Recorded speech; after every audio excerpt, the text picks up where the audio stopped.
मेरे सब दोस्त आते हैं, बड़ा इंजॉय करते हैं, हम खाना शाना खाते हैं, गपशप लगाते हैं, मेहमान चले जाते हैं। उसके बाद मैं और रूब पैकिंग में लग जाते हैं, क्योंकि हमें मलेशियन गवर्नमेंट का एक इवेंट है, उधर से इनवाइट आया होता है कि डकी भाई आप आएँ, हमारे लिए कुछ वीडियोस वगैरह बनाए। पूरे पाकिस्तान से उन्होंने एक मेल और एक फ़ीमेल को चुना है, जिसके अंदर मेल में उन्होंने मुझे चुना है। बाकी कंट्रीज़ से भी उन्होंने एक मेल एक फ़ीमेल इनवाइट किए हुए थे, और मैं बड़ा एक्साइटेड था कि पूरे पाकिस्तान के अंदर से उन्होंने एक बंदा चूज़ करना है और उन्होंने मुझे चुना। मैं बड़ा ऑनर फील कर रहा। हमने बड़ी जल्दबाजी में पैकिंग की, क्योंकि मेहमान आए होते हैं, हमें टाइम नहीं मिलता, और मुझे नहीं पता था कि जब हम पैकिंग करके अपने घर से निकलेंगे तो मेरी ज़िंदगी का सबसे मुश्किल वक्त शुरू हो जाएगा। मेरे वहमो गुमान में भी नहीं था कि मेरे साथ क्या होने जा रहा है। हम जब पैकिंग करके सामान गाड़ी में रखते हैं, गाड़ी हमारी एयरपोर्ट की तरफ चल पड़ती है। एयरपोर्ट पहुंचते हैं, हम सामान अपना अनलोड करते हैं। रात के 9 बजे के करीब हमारी फ्लाइट होती है। हम काउंटर पे जाते हैं और हमें अपना बोर्डिंग पास मिल जाता है। उसके बाद जहाँ पे इमिग्रेशन होनी होती है, जहाँ पे आपके पासपोर्ट पे एग्जिट स्टैंप लगती है, हम जब वहाँ पे पहुँचते हैं तो वो मेरे से पूछते हैं कि मैंने कहा नहीं। कहता आपका साइबर क्राइम में कोई इशू है क्या? मैंने कहा नहीं। कहते आप हमारे साथ आ जाएं। मैं और रूब एक दूसरे की तरफ देखते हैं कि ये क्या हो गया। हम किसी को ऑन टाइम ज़्यादा इन्फॉर्म ही नहीं कर पाते हैं। मैंने ज़िया को सिर्फ मैसेज कर दिया है कि ये इस तरह से इशू हो गया है, तो शायद हम फ्लाई ना कर पाएँ, तो आप प्लीज़ गाड़ी जो है वो एयरपोर्ट ले आओ और हमें यहाँ से पिक कर लो। हमें लगा कि शायद हमें बस सिर्फ फ्लाई नहीं करने देंगे और हम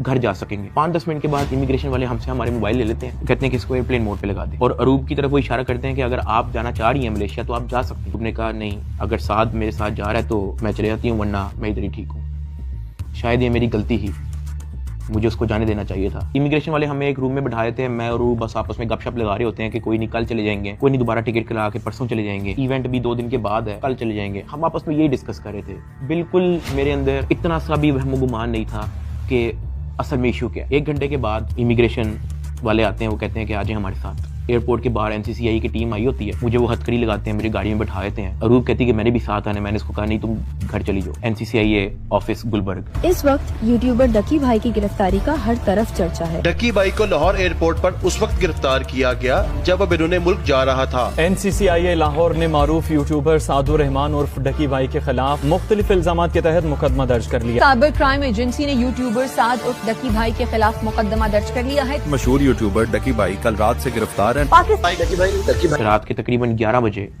हम NCCI ऑफिस पहुंच जाते हैं। हथकड़ी मुझे लगी हुई थी, मुझे ऊपर एक रूम में लेके गए। जब मैं NCCI के ऑफिस पहुंचता हूं तो वहां पे 6-7 ऑफिसर्स बैठे होते हैं। मेरी हथकड़ी वो खोल देते हैं, मुझे कुर्सी पे बिठा देते हैं और मेरी इंटेरोगेशन शुरू हो जाती है। वहां पे मेरे से क्वेश्चन करते हैं एप्लीकेशंस के प्रमोशन के बारे में। वहां पे मुझे पहली बार आइडिया होता है कि मेरा इस इशू पे मुझे एयरपोर्ट पे रोका गया। खैर मेरे से वो जो सवाल करते गए मैं उनको बताता गया। मेरे पास 3 मोबाइल थे, मैंने तीनों मोबाइल के पासवर्ड उनको दिए। उन्होंने मेरे से मेरे जीमेल अकाउंट के पासवर्ड पूछे, मैंने वो भी उनको ऑन द स्पॉट दिए। उन्होंने मेरे से मेरे लैपटॉप का पासवर्ड पूछा, मैंने उनको ऑन द स्पॉट दिया। ऐसा भी नहीं कि मैंने उनको कोई बहाना लगाया हो कि मैं पासवर्ड भूल गया हूँ, because I had nothing to hide.